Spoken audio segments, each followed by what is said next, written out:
శివ మహాపురాణంలో శతరుద్ర సంహితలు 31 చాప్టర్లో 30 శ్లోకాల నుంచి ఏదైతే ఆ బ్రాహ్మణి అక్కడ దారి తప్పి వచ్చి అక్కడ ఒక పసిబాలుని చూస్తుంది. అయితే ఎవరు కన్నవాడో ఎవరికి సంబంధించిన వాడో ఎలా నేను పెంచుకోవాలి అని చూస్తూ, కానీ ఆ అపారమైన ప్రేమ దయ కలుగుతూ ఆ పసిబాలుని అలా వదలలేక ఉన్న ఆ సమయంలో భిక్షు రూపంలో వచ్చిన పరమేశ్వరుడు, నువ్వు ఎటువంటి ఆలోచనలు లేకుండా చక్కగా తీసుకుని పెంచుకో అని చెప్తాడు. నీ బిడ్డతో సమానంగానే ఈ పసి బిడ్డని కూడా పెంచు, వాడి లాలన పాలన నువ్వే చూసుకో అని చెప్తాడు. అయితే ఆ విప్రవనిత మళ్ళీ ఆ భిక్షు రూపంలో ఉన్న పరమేశ్వరుడితో ఇలా అంటుంది. విప్రవనితో ఉవాచ స్వధాజ్ఞేనం బాలం హి రక్షయిష్యామి స్వపుత్రవత్ పోక్ష్యామి నాత్ర సందేహో మద్భాగ్యత్వామిహాగతః. ఆ బ్రాహ్మణి ఆ భిక్షు రూపంలో ఉన్న ఆయనతో ఇలా చెప్తుంది. ప్రభు, నా భాగ్యవశమున, అంటే అక్కడ వచ్చింది భిక్షు రూపం అయినప్పటికీ కూడా అది పరమాత్మ స్వరూపమే అని నమ్మకంతో ఉన్నది. అందుకని మీ ఆజ్ఞతో, అంటే మీరు ఎలా అయితే చెప్తున్నారో ఈ బిడ్డను నేను నా కొడుకుతో సమానంగానే రక్షించుకుంటాను, అంతా కూడా నేనే భరిస్తూ పోషణ కూడా నేనే చూసుకుంటాను, ఇందులో ఎటువంటి సందేహం లేదు, పైగా ఇందులో అనుమానాలకు కూడా తావేం లేదు. నా భాగ్యవశంలో మీరు ఇక్కడికి వచ్చి నాకు దర్శనం ఇచ్చారు అని. తథాపి జ్ఞాతుమిచ్చామి విశేషేణ తు తత్వతః కోయం కస్యాసుతాశ్రాయం కస్త్వామత్ర సమాగతః. అయితే అయినప్పటికీ వాస్తవానికి అసలు ఇతనెవరు, ఇతను ఎవరి పిల్లవాడు, ఇప్పటికి ఇక్కడికి ఎలా వచ్చాడు, అందుకని దీన్నంతా కూడా మీరే నాకు చెప్పాలి అవన్నీ అడిగింది. ముహుర్మమ సమాయాతి జ్ఞానం భిక్షువర ప్రభో త్వం శివః కరుణా సింధుస్త్వద్భక్తో అయం శిశుః పురా. అయితే ఆ భిక్షువర, ఆ ప్రభు, అంటే ఇక్కడ పరమాత్మ రూపమే అని ఆవిడ భావనతో, అందుకే మీరు కరుణాసింధు కదా, నువ్వు పరమేశ్వరుడివి కదా, నా మనస్సు ఎందుకో నువ్వు భిక్షు రూపంలో ఉన్నప్పటికీ కూడా పదే పదే నువ్వే పరమాత్మవి, ఆ పరమేశ్వరుడివి అని చెప్తుంది. అయితే ఈ శిశువు కూడా పూర్వజన్మలో నీ భక్తుడై ఉంటాడు, అందుకే నువ్వు ఇక్కడికి ఇలా వచ్చావు అన్న భావనలో చెప్పింది. కేనచిత్ కర్మదోషేణ సంప్రాప్తోయం దశామిమాం తద్భుక్త్వా పరమం శ్రేయః ప్రాప్స్యతే త్వదనుగ్రహాత్. అయితే ఏవో కర్మదోషాల కారణంగా ఇలాంటి అవస్థ ఇప్పుడు తనకి లభించింది.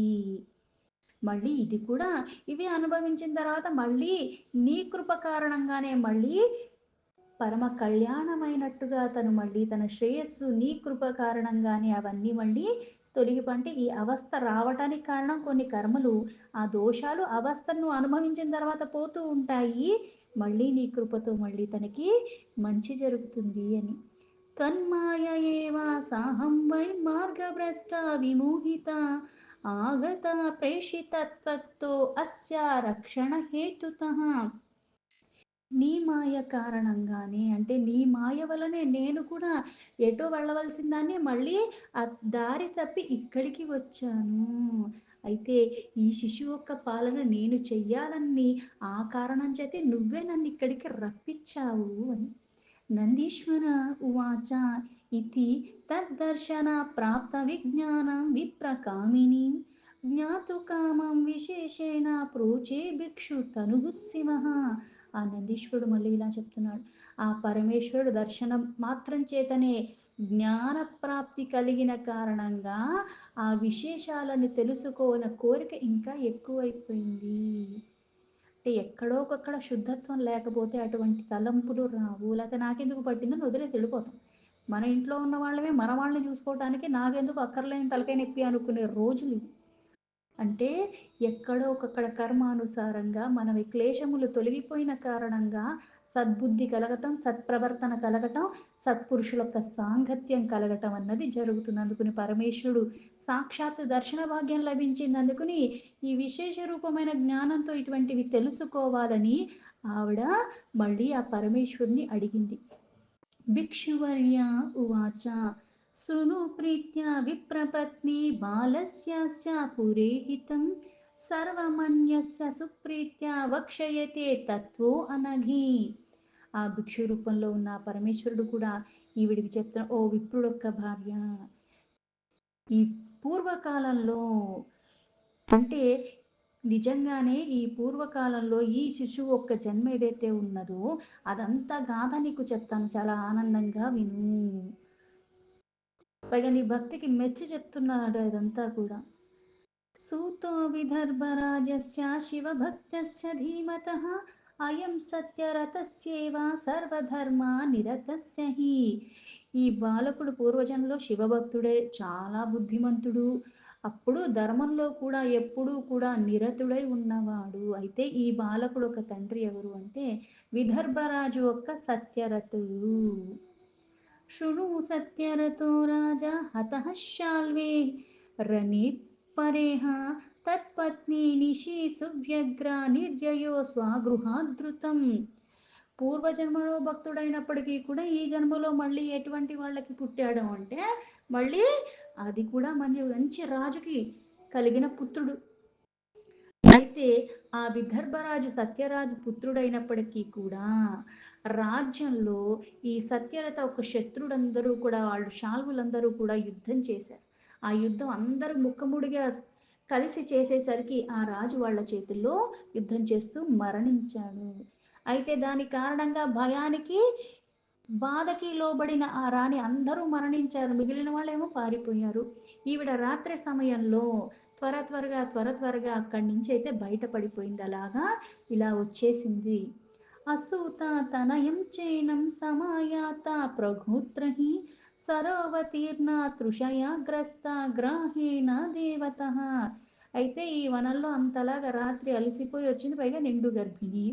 వస్తూ ఇక్కడికి వచ్చి ఈ చెట్టు దగ్గర విశ్రాంతి తీసుకునే సమయంలో ప్రసవమైంది. ఈ బిడ్డకు జన్మనిచ్చింది. అయితే దాహంగా ఉందని ఆ సరోవరంలో నీళ్లు తాగదాం అని వెళ్తే దుర్భాగ్యవశమున ఆ ముసలి తన్ని తినేసింది. నందీశ్వర ఉవాచ ఇతి తస్యా సముత్పత్తిం తత్పీతుః సగ్గరీమృతం తన్మాతృమరణం గ్రాహత్ సర్వా తస్యేన్యావేదయత్. ఆ నందీశ్వరుడు మళ్ళీ ఇలా చెప్తున్నాడు. ఈ ప్రకారంగా ఆ పసిపిల్లవాడి యొక్క ఉత్పత్తి ఎలా జరిగింది, తన తండ్రి ఎవరు, తన తల్లి ఎవరు, అసలు వాళ్ళిద్దరు లేకుండా ఇప్పుడు తిని ఎందుకున్నాడు, అవన్నీ విశేషాలన్నీ కూడా ఆ భిక్షువరుడు ఈవిడికి చెప్పాడు. విశేషంగా మృత్యుకి కారణాలన్నీ కూడా మళ్ళీ ఎందుకు అంటే ఏది అకారణంగా జరగదు. కొన్ని కొన్ని చేసుకున్న కారణాల కారణంగా కొన్ని మనం అనుభవించాల్సి వస్తుంది. అయితే తండ్రి లేకపోయినా బిడ్డ బతికేయచ్చు తల్లుంటే, కానీ పుట్టిన వెంటనే తల్లి కూడా మరణిస్తే అంటే నిజంగా ఏదో ఒక కర్మ వాసనల కారణంగానే కొన్ని కొన్ని పరిస్థితులు మనకి ఎదురవుతూ ఉంటాయి. అత సా బ్రాహ్మణీ చైవ విస్మితాతి మునీశ్వర పునః పప్రచ్చతం భిక్షుం జ్ఞానినం సిద్ధరూపకం. అప్పుడు మళ్ళీ ఆ బ్రాహ్మణికి ఇంకా ఆశ్చర్యానికి లోబడింది. అంటే ఎంత విధి భయంకరమైనది అంటారు అంటే దాన్నెవరూ తప్పించలేరు. ప్రాణాలనైతే రక్షించుకుని ఏది దురవస్థకి గురవ్వకుండా అంత యుద్ధం జరిగి అందరూ మరణించినప్పటికీ కూడా అక్కడి నుంచైతే బయటపడింది. ఇలాగ మంచిగా సరోవరం ఉన్న ప్రదేశానికి వచ్చింది. అన్నీ జరిగినాయి. కానీ అక్కడికి వచ్చి కూడా మళ్ళీ అలాగా మరణించాల్సి వచ్చింది. పుట్టిన వెంటనే తల్లి లేకుండా పోయాడు, పుట్టకముందే తండ్రి లేకుండా పోయాడు. అందుకని వీడికి ఆశ్చర్యం వేసింది. ఆ సిద్ధస్వరూపంలో ఉన్న భిక్షువర్యులతో మళ్ళీ ఇలా అడుగుతుంది.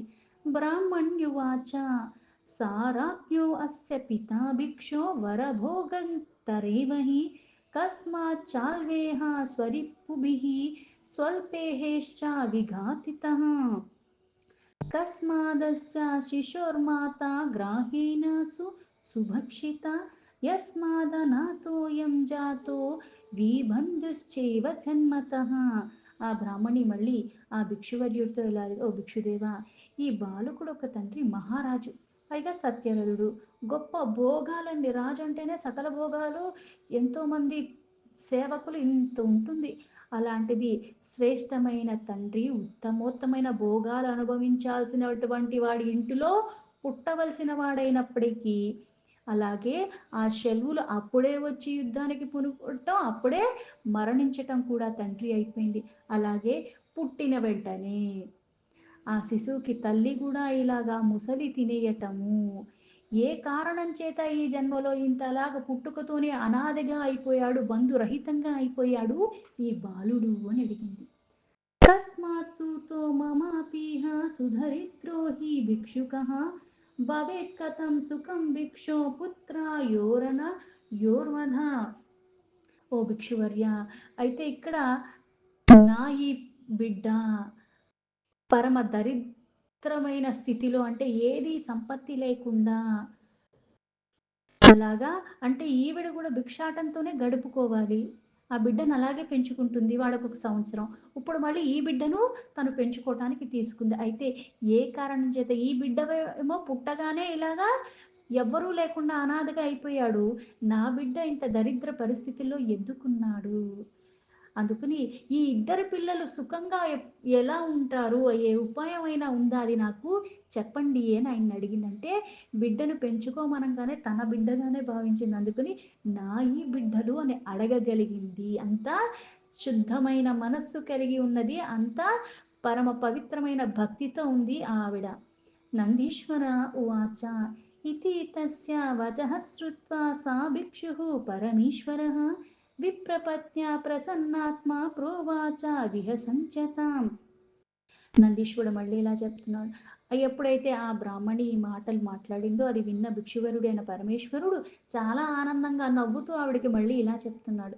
భిక్షువర్య ఉవాచ విప్రపత్ని విశేషేణ సర్వప్రాణాన్ వధామి తే శృణుత్వం సావధానేన చరిత్రమిదముత్తమం. ఓ విప్రుడొక్క భార్య, నేను నువ్వు అడిగిన అన్ని ప్రశ్నలకు సమాధానం విశేషంగా చెప్తాను. అందుకు చాలా సావధానంగా విను. ఇది చాలా ఉత్తమమైన చరిత్ర. దాన్ని మళ్ళీ శ్రవణం చెయ్యి. అముష్య బాల్యస్య పితా సా విదర్భ మహీపతి పూర్వజన్మని పాండ్యోసౌ బభూవ నృపసత్తమః.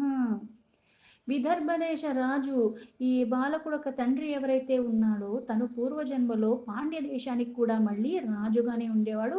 పైగా శ్రేష్టమైన రాజు. సా శైవా నృపతిర్ధర్మాత్మా పాలయన్నిఖిలం మహిం స్వప్రజాం రాజ్యయామాస సర్వోపద్రవనాశనః. ఆ రాజుగా శ్రేష్ఠుడు కాబట్టి సంపూర్ణంగా అక్కడ ఉపద్రవాలన్నీ తొలగిచ్చేస్తూ, పైగా ఎప్పుడూ పరమ శివభక్తితోనే సంపూర్ణమైన భూమినంతా కూడా పరిపాలిస్తూ ఉన్నాడు. ప్రజలు కూడా చాలా ఆనందంగా ఉండేలాగా అన్ని రకాలుగా చూసుకుంటున్నాడు. కదాచిత్ సాహి సర్వేషాం ప్రదోషే పర్యపూజయత్ త్రయోదశయాం నిరీహారో దివానక్తవ్రతీ శివం తస్య పూజయతః శంభుం ప్రదోషే గిరీశం రతే మహాన్ శబ్దో బభూవాత వికట సర్వతా పురే. అయితే ఒకానొక సమయంలో, అంటే కొన్ని మనం దీక్షలు చేస్తూ ఉంటాం. కాకపోతే కొన్ని అకారణంగా కొన్ని జరిగేటప్పుడు మళ్ళీ అవన్నీ మర్చిపోతూ ఉంటాం. అలాగే ఈ రాజు కూడా అన్ని ధర్మాలు తెలిసినవాడు, ఆ ధర్మానికి కట్టుబడి ఆచరణలో కూడా ఉన్నవాడు. ఒకానొక రోజు ప్రదోష కాలంలో ఆ రాజు భగవంతుడైన శంకరుని పూజిస్తూ ఉన్నాడు. చాలా భక్తి భావంతో త్రిలోకనాథుడు అయిన మహాదేవుణ్ణి ఆరాధనలో ఉండిపోయాడు. అందులోనే లీనమైపోయాడు. తస్య పూజయతః శంభుం ప్రదోషే గిరీశం రతే మహాన్ శబ్దో బభూవాత వికటः సర్వతా పురే తమాకర్యారవం సోత రాజా త్యక్త శివార్చనః రిత్వాఘా మనశంకాతో నిర్యయో భావనాద బహిః. ప్రదోష వేళలో చక్కగా పరమాత్మను చక్కగా పూజించుకుంటూ ఉన్నాడు. అయితే ఈ పూజ చేసే ఆ క్రమంలోనే ఆ నగరంలో ఒక భయానకమైన శబ్దం వినిపించింది. అంటే ఈ పూజ చేస్తున్న సమయంలో ఆ శబ్దం వింటున్న కారణంగా ఆ నగరంలో కోలాహలం ఏర్పడిపోయింది. అప్పుడే వెంటనే రాదు ఆ శబ్దానికి తగ్గట్టుగా ఆ పూజను మధ్యలోనే వదిలిపెట్టేశాడు. వదిలిపెట్టేయటం, మళ్ళీ రాజభవనాన్ని నుంచి బయటకు వచ్చి ఏం జరిగింది అన్నట్టుగా దాన్ని కనుక్కోవటానికి బయటకు వచ్చేశాడు.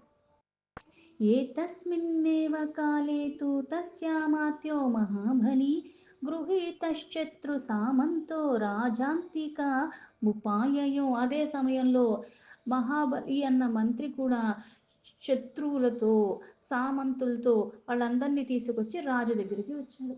తం దృష్ట్వా శత్రు సామంతం మహాక్రోధేన విఫ్ఫలః అవిచార్య వృషం తస్య శిరశ్ఛేదమకారయతు. ఇంకా కోపంతో ఉండిపోయాడు ఆ రాజు. ఆ శత్రువుల్ని సామంతుల్ని చూసి ఇంకా ధర్మ అధర్మ విచారణ ఏది చెయ్యకుండా నిర్దయగా అక్కడ వాళ్ళ శిరస్సును ఖండించి వేశాడు. असमाप्येषा पूजां तामशुर्चिन्नष्टधीर्नृपः रात्रौ चकार सुप्रीत्या భోజనం నష్టమంగళః. ఈ రాజు వెంటనే ఆ శత్రువులను ఒక్కసారిగా పట్టుకుని ఎంత వాళ్ళ శిరస్సు ఖండించేశాడు. అయిపోయిన తర్వాత ఆ పూజ మధ్యలో వదిలేసి ఇవన్నీ చేశాడు. మళ్ళీ వెళ్ళి అన్నా చేశాడా అంటే అవేమీ చెయ్యకుండా ఆ నియమాల్ని పాటించకుండా ఆ రాత్రి కూడా భోజనాన్ని కూడా చేసేశాడు. विदर्भे सो अभवद् राजा जन्मनेह शिवव्रती शिवार्चनान्तरा येन పరేర్భోగాంతరే హతః. అయితే భోజనం కూడా చేసేశాడు దాని కారణంగా. అందుకే అంటే శివుడి మీద భక్తితో ఉన్న కారణంగా మళ్ళీ ఇంకో జన్మ వచ్చింది. మళ్ళీ అందులో కూడా రాజుగానే పుట్టాడు. ఏదైతే పూజ మధ్యలో వదిలేసి ఆహారం తీసుకున్న కారణంగా ప్రదోష కాలమందు పూజ చెయ్యకుండా మళ్ళీ భోజనం కూడా చేసేసిన కారణంగా ఈ మరు జన్మలో అన్నీ ఉన్నప్పటికీ కూడా మళ్ళీ అది అనుభవించలేని స్థితి. అందుకే విఘ్నం కలిగినా సరే అంటే ఏవన్నా జరుగుతూ ఉంటాయి కానీ నువ్వు ఎలా ఉన్నావు అంతేగాని ఇప్పుడు పూజ చేయనంత మాత్రాన పరమాత్మ ఏదో కక్ష కొట్టేసి అవన్నీ తీసేశాడని కాదు. విచక్షణ రహితంగా ఉండకూడదు. ఎల్లవేళలా ఏది చేస్తున్నావు ఆ సమయాన్ని ఆ ప్రదేశంలో నువ్వు ఉండాలి. మనసిక్కడ మనిషెక్కడ అన్నట్టు కాకుండా ఇది అది అన్నట్టుగా మళ్ళీ వేరే వ్యాపకాలు లేకుండా స్థిరత్వంతో ఉండి అర్చించిన దానికి ప్రతిఫలం వస్తుంది. ప్రతిదానికి చంచలత్వానికి లోబడిపోతే మనకి ఏవి అందుబాటులో ఉన్నా దూరమే అవుతూ ఉంటాయి. అలాగే ఆ పాప కారణంగానే ఇప్పుడు కూడా మళ్ళీ రాజ్య సుఖభోగాలతో అనుభవించాల్సిందయ్యుండి కూడా మళ్ళీ శత్రువుల చేతిలో ఇప్పుడు వధింపబడ్డాడు. అప్పుడు జయించి భోజనం చేశాడు. ఇప్పుడు వధింపబడ్డాడు. తత్పితాయ పూర్వభవే సో అస్మిన్ జన్మని తత్సుతః అయమేవ హతేశ్వర్య శివ పూజా వ్యతిక్రమాత్. పూర్వజన్మలో కూడా వీళ్ళ కొడుకే. అయితే ఈ జన్మలో కూడా ఆయనకి బిడ్డగానే పుట్టాడు. అయితే శివ పూజకి వ్యతిరేకంగా ఏదైతే చేశాడో అందుకే అప్పుడు ఐశ్వర్యం ఏమీ లేకుండా అయిపోయాడు. అస్య మాత పూర్వభవే సపత్నిం చనాహరత్ భక్షిత తేన పాపేన గ్రాహేణస్మిన్న భవేహి సా. చేసింది ఎక్కడికి పోదు మళ్ళీ మనమే అనుభవించాలి. శివ పూజ ఉల్లంఘించటం అంటే ఇక్కడ పూజను ఉల్లంఘించడం అన్నది కాదు. అకారణంగా ఒక క్రతువు చేసావంటే కర్మబంధనాల్లో పడిపోతున్నావు. ఆ కర్మని చేసేటప్పుడు ఎలా చేస్తున్నావు? సమర్పణ భావంతో చేయటం. ఆ పరమాత్మ ఒక్క ఎరుకలో ఉండటం, పరమాత్మ చింతలో ఉండటం, ధర్మాన్ని ఏ క్షణము ఎటువంటి పరిస్థితులు వచ్చినా సరే దాన్ని తప్పకుండా ఉండటం అన్నది ప్రధానం. అంతేనా ఇక్కడ పూజ మానేశాడు కాబట్టి సకలం ఆయన నుంచి పోయింది. మళ్ళీ ఏదో కక్ష కట్టినట్టు మరో జన్మలో కూడా అన్నీ తీసేసా అది కాదు ఇక్కడ చెప్పేది. చేసే దాని మీద నువ్వు ఎలా ఉన్నావు? ఆ గుణాల్ని స్థిరంగా పట్టుకోవటము, ఆ భక్తి అనన్యంగా ఎల్లవేళలా ఉండటం అన్నది సాధారణమైనది కాదు. విశేషమైన లక్షణాలు ఉన్నవాళ్లే అంత స్థిరంగా దాన్ని పట్టుకోగలరు. అది అసలైన ఐశ్వర్యము. అయితే ఇక్కడ అందుకే ఇక్కడ కూడా అన్నీ తొలగిపోయాయి. పుట్టిన వెంటనే కూడా ఈ బిడ్డకు మళ్ళీ అవేవి లేకుండా అయిపోయాయి. అయితే ఈ బిడ్డ ఒక తల్లి కూడా పూర్వజన్మలో తన సవతిని చంపేసింది. అంటే ఏదో ఒక రూపంలో తినకుట్ర పన్ని తను మరణించేలాగా చేసింది. ఆ మహాపాపం కారణంగానే ఈ జన్మలో ఈవిడ కూడా అలాగే ఆ ముసలి చేత చంపబడింది. ఏషా ప్రవృత్తిరేతేషాం భవత్యే పరికీర్తిత అనర్చిత శివ భక్త్యా ప్రాప్నువంతి దరిద్రతాం. అందుకే బ్రాహ్మణి ఇక్కడ ఈ వృత్తాంతాన్ని నువ్వు అడిగిన అన్ని ప్రశ్నలకి సమాధానం చెప్పాను. అందుకే భక్తిపూర్వకంగా పరమేశ్వరుణ్ణి అర్చించుకో. ఆ పరమేశ్వరుణ్ణి ఆశ్రయించి అర్చించిన వాళ్ళకి దరి దరిద్రుడు అవ్వనే అవ్వడు. లేదా ఇక్కడ భక్తిపూర్వకంగా చెయ్యకపోతే దరిద్రం అన్నది ఆవరిస్తుంది. అసలైనది ఏంటి అంటే దరిద్రం ఏమిటి అంటే కళ్ళున్నాయి గానీ పనికొచ్చే చోట్లే. చేతులున్నా గానీ పనికొచ్చేయి చెయ్యట్లేదు. నోరిచ్చాడు, అన్నీ ఇచ్చాడు, బుద్ధిచ్చాడు, జ్ఞానం ఇచ్చాడు గానీ పనికొచ్చేయి మానేసి దీనివల్ల నాకు కాదు కదా ఇతరులకు కూడా వినియోగించేకునేటానికి వీలు కానటువంటివి నేను ఆచరించుచూ ఉండటం అన్నదే అసలైన దరిద్రము. అన్నీ ఉండి దాన్ని నేను వినియోగించుకోను. దాన్ని ఇతరులకి ఉద్ధరింపబడటానికి ఎవరికైతే అవసరం ఉందో అటువంటి వాళ్ళకి ఇచ్చి కూడా నాకు చెయ్యటానికి మనస్సు రాని కారణంగా అసలైన దరిద్రం అంటే అది. డబ్బు లేకపోవటం దరిద్రం కాదు. బుద్ధి లేకపోవటం దరిద్రం. ఆహారం లేకపోవటం దరిద్రం కాదు. ఉండి నువ్వు తిన్నా నీకు అరగకుండా ఉంటుంది చూడు అదే అసలైన దరిద్రం. ఎందుకంటే మనం చేసుకున్న కర్మలు బట్టి ఇన్ని అనుభవించాల్సి వస్తుంది. ఏషతే తనయః పూర్వజన్మని బ్రాహ్మణోత్తమః ప్రతిగ్రహేర్వర్యో నిన్యే నాయజ్ఞేద్యాసు కర్మభిః. అయితే నీ యొక్క ఈ బిడ్డ కూడా పూర్వజన్మలో శ్రేష్ఠ బ్రాహ్మణుడు. అయితే యజ్ఞాది ఆ కర్మలన్నీ ఏవి చెయ్యలేదు. ప్రస్తుతం ఏదైతే మనం దక్షిణ రూపంలో తీసుకుంటూ ఉంటారు. ఆ దక్షిణ రూపంలో తీసుకోవటం అంటే ఇంక పనేవి చేయటం మానేసి అవి గ్రహిస్తూనే ఉంటే పాపాన్ని మోసుకుంటున్నాం. అలాగే ఇక్కడ ఈ పూర్వజన్మలో ఆ బ్రాహ్మణి యొక్క పుత్రుడు కూడా శ్రేష్టమైన బ్రాహ్మణ వంశంలో పుట్టినప్పటికీ కూడా చెయ్యవలసిన క్రతువులు చెయ్యకుండా అవి తీసుకోవటంలోనే ఆ జీవితాన్నంతా కూడా గడిపేశాడు. అథో దారిద్ర్యమాపన్నః పుత్రస్తే ద్విజభామిని తదోష పరిహారార్థ శరణం శంకరం వ్రజ.